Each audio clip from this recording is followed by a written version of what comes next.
जय श्री कृष्ण। राधे राधे। अहोई अष्टमी व्रत कथा। प्राचीन काल में एक साहूकार था जिसके 7 बेटे और 7 बहुएं थी।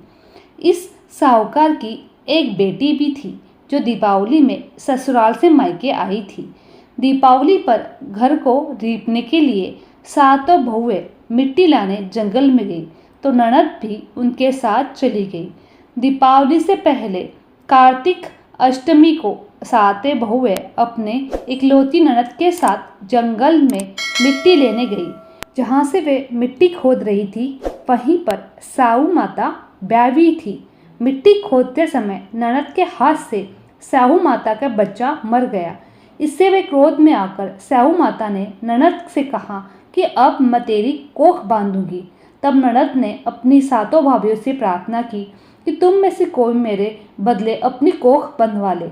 सभी भाभीयों ने अपनी कोख बांधने से मना कर दिया, लेकिन छोटी भाभी सोचने लगी अगर मैं कोख न बंधवाऊंगी तो सासू जी नाराज हो जाएगी।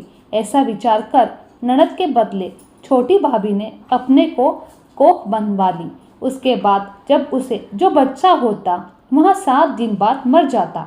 एक दिन साहूकार की स्त्री ने पंडित जी को बुलाकर पूछा कि क्या बात है, मेरी इस बहू की संतान 7वें दिन क्यों मर जाती है। तब पंडित जी ने बहू से कहा कि तुम काली सुरही गाय की पूजा किया करो। उन्होंने बताया कि दरअसल काली गाय साहू माता की भाईली है, वह तेरी कोख छोड़े तो तेरा बच्चा जिएगा। छोटी बहू ने पूरी लगन से गाय की सेवा की। एक दिन गौ माता बोली कि मेरे जागने से पहले कोई रोज मेरी सफाई कर जाता है, सो आज मैं देखूंगी। गौ माता खूब तड़के जागी तो क्या देखती है कि साहूकार की बेटे की बहू उसके नीचे सफाई आदि कर रही है। इससे गौ माता प्रसन्न हुई और बोला, मैं तुझसे प्रसन्न हूँ, तू जो चाहे वो मांग ले। तब साहूकार की बहू बोली, साहू माता तुम्हारी भाईली है, उन्होंने मेरी कोख बांध रखी है, उनसे मेरी कोख खुलवा दो।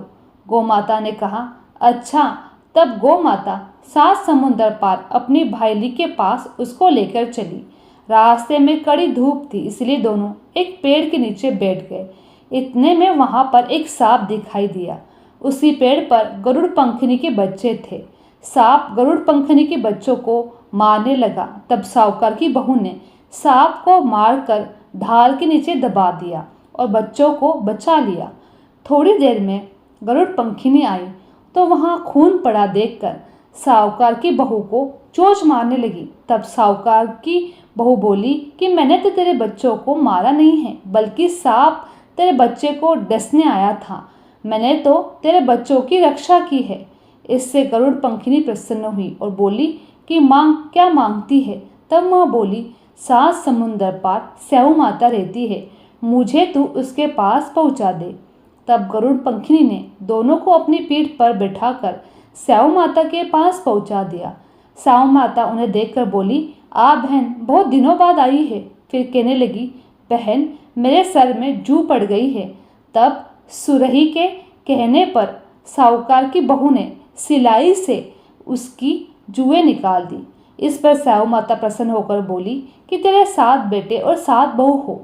साहूकार ने बोली कि मेरा तो एक भी बेटा नहीं है, 7 कहाँ से होंगे। साहू माता बोली, वचन दिया है, वचन से फिरूं तो धोबी के कुंड पर कंकरी हो। साहूकार की बहू बोली, माता मेरी कोख तो तुम्हारे पास बंद पड़ी है, जा तेरे घर पर तुझे 7 बेटे और 7 बहुएं मिलेंगी, तू जाकर उजमना करना, 7 अहोई बनाकर 7 कढ़ाई करना। वहाँ घर लौट कर आई तो देखा कि 7 बेटे और 7 बहुएं बैठी है और वह खुश हो गई। उसने 7 अहोई बनाई, 7 उजमना किया, 7 कढ़ाई की। दिवाली के दिन जेठानियाँ आपस में कहने लगी कि जल्दी जल्दी पूजा कर लो, कहीं छोटी बहू बच्चों को याद करके रोने न लगे। काफ़ी देर तक रोने की आवाज़ नहीं आई तो जेठानी ने बच्चों को भेजा। बच्चों ने देखा और वापस आकर, चाची तो कुछ मान रही है, खूब उजमना हो रहा है। यह सुनते ही जेठानियाँ दौड़ी दौड़ी उसके घर गई। जाकर पूछने लगी कि तुमने कोख कैसे छुड़वाई। वह बोली, तुमने तो कोख बंधा ही नहीं, मैंने बंधा ली। जब साहू माता कृपा करके मेरी कोख खोल दी। साहू माता ने जिस प्रकार साहूकारनी की बहू की कोख खोली, उसी प्रकार हमारी भी खोलिएगा, सबकी खोलिएगा, कहने वाले की तथा हुकार भरने वाले की तथा सब परिवार की कोख खोलिएगा। बोलो साहू माता की जय। आइए सुनते हैं दूसरी कथा। प्राचीन काल की बात है। दातिया नाम का एक गांव था।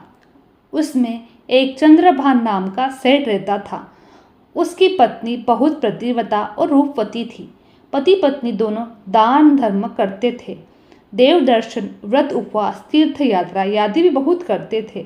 इतना सब कुछ करने पर भी विधि विधान कुछ ऐसा था कि उनकी कोई संतान जीवित नहीं रहती थी। अनेक बार गर्भवती हुई, अनेकों बार माँ बनी, किंतु इस हर बार संतान की मृत्यु हो जाती।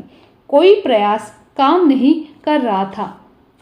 पति पत्नी दोनों दुखी होकर गृह त्याग कर बद्रीनाथ चले गए। एक दिन उनकी दुख सहने की शक्ति क्षीण हो गई।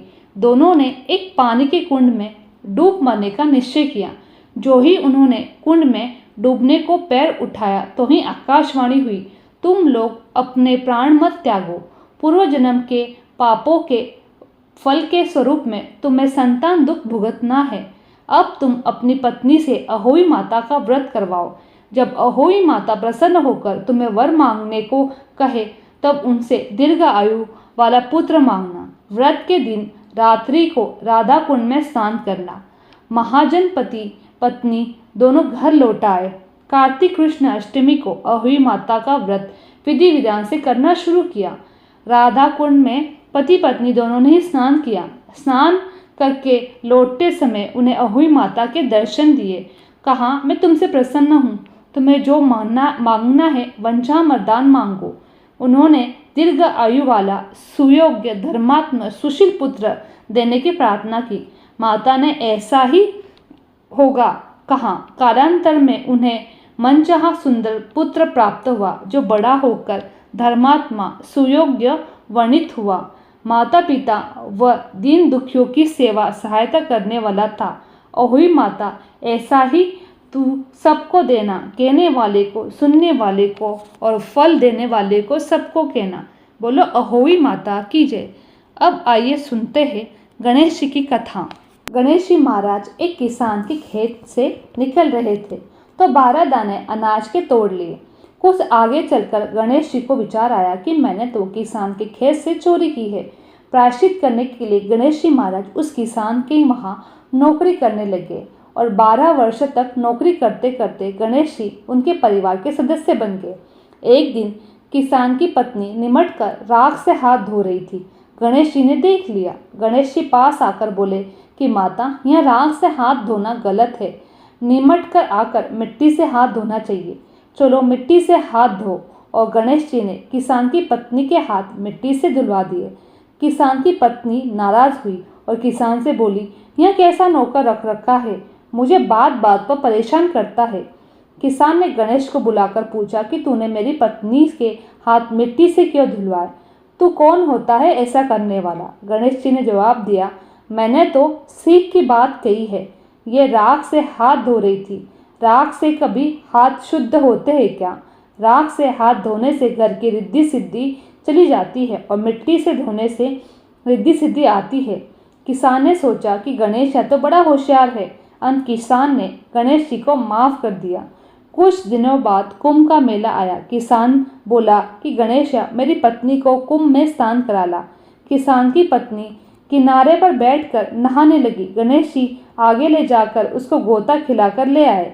घर आकर किसान की पत्नी ने पति से बोला, हे स्वामी, गणेशिया को कुछ समझ ही नहीं है। देखो इतने आदमियों के बीच उसने मुझे आगे घसीटकर नहा लाया। किसान ने गणेशा को बुलाकर पूछा तो बोला, किनारे पर बैठकर छबल छबल कर रही थी। सबके नहाए हुए जल से नहा रही थी। आगे नहाने से अगले जन्म में आपको बहुत बड़ा राज का पद, राजपाट मिलेगा, इसलिए नहलाया था। किसान ने सोचा, गणेश वाकई में बड़ा बुद्धिमान है। एक दिन घर में होम हो रहा था। किसान बोला, जा गणेश, मेरी पत्नी को होम पर बैठने के लिए बुला ला।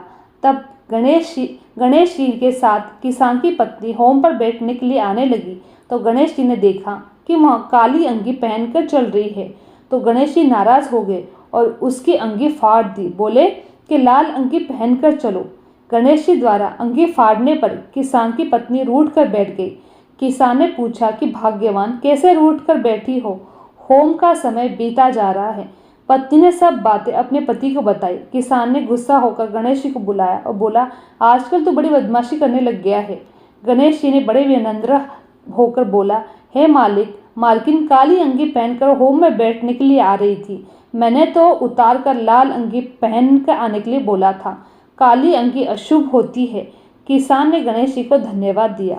एक दिन किसान पूजा करने लगे तो पंडित जी बोले, हम लोग गणेश जी की मूर्ति लाना भूल गए। तब गणेश जी बोले कि तुम मुझे ही मूर्ति करके विराजमान कर लो, तुम्हारा काम सफल हो जाएगा। ये बात सुनकर किसान गणेश पर लाल किला हो गया। बोला कि तू अभी तक तो मालकिन से ही मस्करी करता था, अब पंडित जी से भी करने लग गया। गणेश जी बोले, मस्करी नहीं कर रहा, सच्ची बात कह रहा हूँ। इतना कहकर उसने गणेश जी का रूप धारण कर लिया।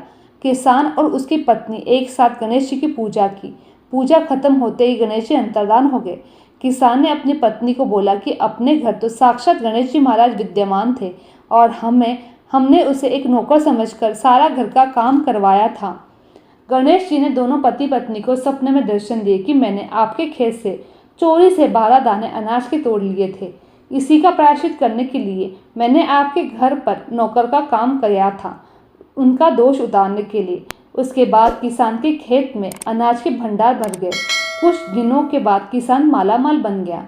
अंत गणेश जी महाराज जिस प्रकार किसान को धन धान्य देकर मालामाल किया, उसी प्रकार हम सब भक्तों की धन की माया और भंडार भर देना, रिद्धि सिद्धि सहित हमारे घर पधारना, हमें सद्बुद्धि देना। बोलो गणेश जी महाराज की जय।